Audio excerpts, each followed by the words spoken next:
ಎಲ್ಲರಿಗೂ ಗೋಧೂಳಿಯ ವಂದನೆಗಳು. ಇಂದು ನಿಮ್ಮ ಮುಂದೆ ಪ್ರಸ್ತುತಪಡಿಸುತ್ತಿರುವ ನೆರಳು ಬೊಂಬೆಯಾಟದ ಹಿನ್ನೆಲೆ ಹೀಗಿದೆ. ತೊಗಲು ಗೊಂಬೆಯಾಟವು ದಕ್ಷಿಣ ಭಾರತದ 7 ನೆರಳಿನ ಬೊಂಬೆಯಾಟ ಕಲೆಗಳಲ್ಲಿ ಒಂದಾಗಿದೆ. ಈ ಸಂಪ್ರದಾಯವು ಭಾರತದಿಂದ ಶ್ರೀಲಂಕಾ, ಇಂಡೋನೇಷ್ಯಾ ಮತ್ತು ಏಷ್ಯಾದ ಉಳಿದ ಭಾಗಗಳಿಗೆ ವಲಸೆ ಬಂದಿದೆ ಎಂದು ವಿದ್ವಾಂಸರು ನಂಬಿದ್ದಾರೆ. 2ನೇ ಶತಮಾನದ ಮಹಾಭಾಷ್ಯ ಮತ್ತು ಮಹಾಭಾರತದಂತಹ ಐತಿಹಾಸಿಕ ಕಲೆ ಅಥವಾ ಅಂತಹುದೇ ಕಲಾ ಪ್ರಕಾರಗಳು ಮೊದಲ ಸಹಸ್ರಮಾನದಿಂದ ಅಸ್ತಿತ್ವದಲ್ಲಿದೆ ಎಂದು ಸೂಚಿಸುತ್ತದೆ. ಕರ್ನಾಟಕದಲ್ಲಿ ನೆರಳು ಬೊಂಬೆಯಾಟದ ಕಲೆಯು 2ನೇ ಶತಮಾನದಲ್ಲಿ ರಾಜಮನೆತನದ ಪ್ರೋತ್ಸಾಹವನ್ನು ಪಡೆಯಿತು. ನೆರಳು ಬೊಂಬೆಯಾಟದಲ್ಲಿ ಬಳಸುವ ಬೊಂಬೆಗಳು ಚರ್ಮದಿಂದ ಮಾಡಲ್ಪಟ್ಟಿದೆ. ಮೇಕೆ ಚರ್ಮ ಮತ್ತು ಜಿಂಕೆ ಚರ್ಮವನ್ನು ಸಾಮಾನ್ಯವಾಗಿ ಈ ಬೊಂಬೆಗಳನ್ನು ತಯಾರಿಸಲು ಬಳಸುತ್ತಾರೆ. ಹೆಚ್ಚಿನ ದೃಶ್ಯಗಳು ಸಾಮಾನ್ಯವಾಗಿ ಹಿಂದೂ ಮಹಾಕಾವ್ಯಗಳು, ರಾಮಾಯಣ, ಮಹಾಭಾರತ, ಪುರಾಣಗಳು ಮತ್ತು ಜಾನಪದ ಕಥೆಗಳಿಗೆ ಸೇರಿದವುಗಳಾಗಿವೆ. ಈಗ ಪ್ರದರ್ಶಿಸುತ್ತಿರುವ ದೃಶ್ಯ ರಾಮ ಸೀತೆಯ ವನವಾಸದ ಸಮಯದಲ್ಲಿ ಶ್ರೀರಾಮಚಂದ್ರನು ಸೀತೆಯ ಬಯಕೆಯ ಮೇರೆಗೆ ಮಾಯಾ ಜಿಂಕೆಯನ್ನು ಬೆನ್ನಟ್ಟಿ ಹೊರಡುತ್ತಾನೆ. ಈ ಸಮಯದಲ್ಲಿ ಸೀತೆ ಮತ್ತು ಲಕ್ಷ್ಮಣನ ನಡುವೆ ನಡೆಯುವ ಸಂಭಾಷಣೆಯನ್ನು ಈಗ ನಿಮ್ಮ ಮುಂದೆ ಪ್ರಸ್ತುತಪಡಿಸುತ್ತಿದ್ದೇವೆ. ತೊಗಲು ಗೊಂಬೆಯಾಟ is one of the 7 shadow puppetry art form of South India. Scholars believe that this tradition has also migrated from India to Sri Lanka, Indonesia and rest of the Asia. Several evidence from historical texts such as Mahabhashya and Mahabharata from 2nd century suggest that the art forms have existed since 1st millennium BC. The puppets used in this Togal Bombayata are made of leather. Goat hide and deer skin are generally used for making these puppets. Most of the scenes enacted are usually those belonging to Hindu epics, the Ramayana, Mahabharata, the Puranas and folklore. For the present scene, the students are enacting the time of Rama and Sita's forest dwelling.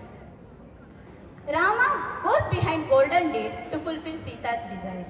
Now we are going to witness the conversation between Lakshmana and Sita during the Rama's absence.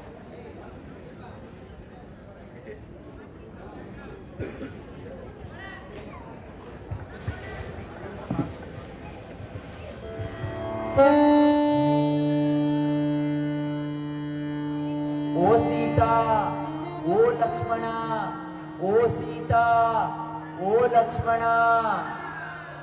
ಮಾಯಾ ಜಿಂಕೆಯನ್ನು ಬೆನ್ನಟ್ಟಿದ ನನ್ನ ಸ್ವಾಮಿಗೆ ಇದೇನಾಯಿತು?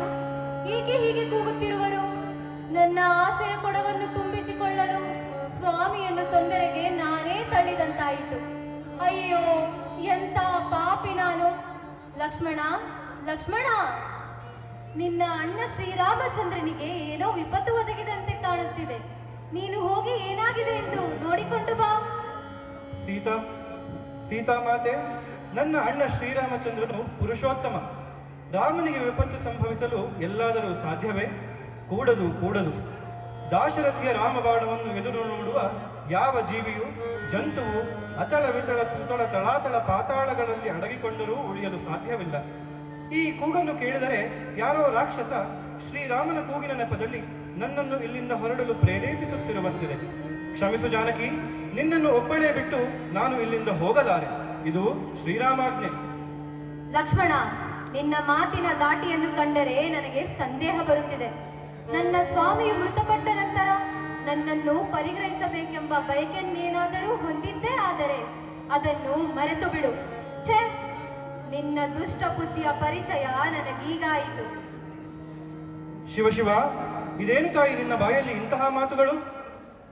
ಇಂದು ನಿನ್ನ ಮಾತನು ಕೇಳಿ ಎನ್ನ ಪಾದದಡಿಯ ಭೂಗರ್ಭವು ಕುಸಿಯುತ್ತಿಹುದು ಕುಸಿಯುತ್ತಿಹುದು.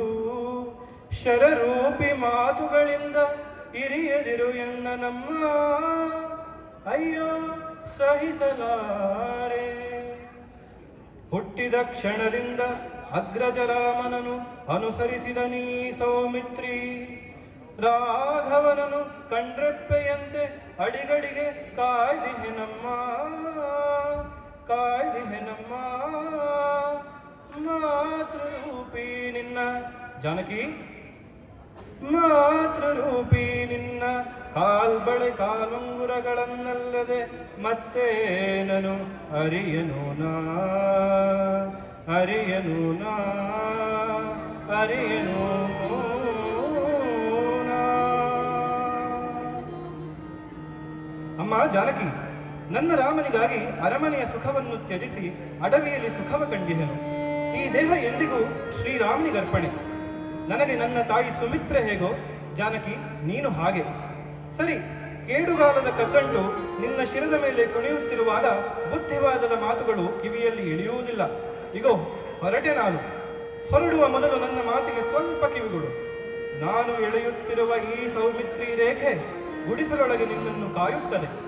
ಯಾವ ಕಾರಣಕ್ಕೂ ಈ ರೇಖೆಯನ್ನು ದಾಟಬೇಡ. ದಾಟಿದ್ದೇ ಆದಲ್ಲಿ ಕಷ್ಟ ಕಾರ್ಪಣ್ಯಗಳೇ ನಿನ್ನ ಸಂಗಾತಿಯಾಗುವುದು. ಸೂರ್ಯ ಚಂದ್ರರಾದಿಯಾಗಿ ಅಷ್ಟದಿಕ್ಪಾಲಕರೇ, ಭೂದೇವಿಯೇ, ಈ ಸೌಮಿತ್ರಿಯ ಮಾತನ್ನು ಕಿವಿಗೊಟ್ಟು ಕೇಳಿ. ಜನನಿಯ ಕಾವಲಿಗೆ ಜಾಗೃತರಾಗಿ. ಅಪ್ಪಣೆ ಕೊಡು ಮಾತೆ, ನಾನಿನ್ನು ಬರುತ್ತೇನೆ.